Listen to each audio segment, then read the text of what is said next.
नमस्कार विद्यार्थी मित्रांनो, एमपीएससी महाराष्ट्र लोकसेवा आयोगाकडून नुकतंच एक नवीन नोटिफिकेशन आलेलं आहे। विद्यार्थी मित्रांनो, महाराष्ट्र गट व अराजपत्रित सेवा संयुक्त पूर्वपरीक्षा 2026 ची जाहिरात प्रसिद्ध झालेली आहे।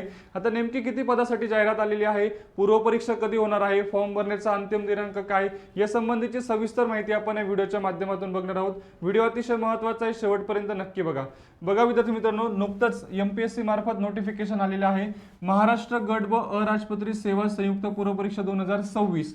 ओके, आता या अनुषंगाने बघा, खालील संवर्गातील एकूण 552 पदाच्या भरतीकरिता महाराष्ट्र लोकसेवा आयोगामार्फत गट व अराजपत्रित सेवा संयुक्त परीक्षा 2026 रविवार दिनांक 14 जून 2026 रोजी महाराष्ट्रातील एकूण 37 जिल्हा केंद्रावर घेण्यात येईल। म्हणजे जवळपास 552 पदांसाठी जाहिरात प्रसिद्ध झालेली आहे। आणि तुमची जी काही पूर्वपरीक्षा आहे ही होणार आहे बघा 14 जून 2026 ला तुमची पूर्वपरीक्षा होणार आहे। आता यामध्ये तुम्ही जर बघितलं बघा, सहाय्यक कक्ष अधिकारी गट ब, ओके, याची एकूण जी पदं आहेत, एकूण 6 पदं सहाय्यक कक्ष अधिकारीची आहेत। त्यानंतर राज्यकर निरीक्षक गट ब, याची जवळपास 236 पदं आहेत विद्यार्थी मित्रांनो। त्यानंतर बघा, पोलीस उपनिरीक्षक PSI याची जवळपास 310 पदं आहेत। अशी एकूण टोटल 552 पदांसाठी जाहिरात प्रसिद्ध करण्यात आलेली आहे। आता याची जी काही अर्ज सादर करण्याचा कालावधी आहे तो आहे 10 एप्रिल 2026 या पासून अर्ज तुमचे सुरू होत आहेत।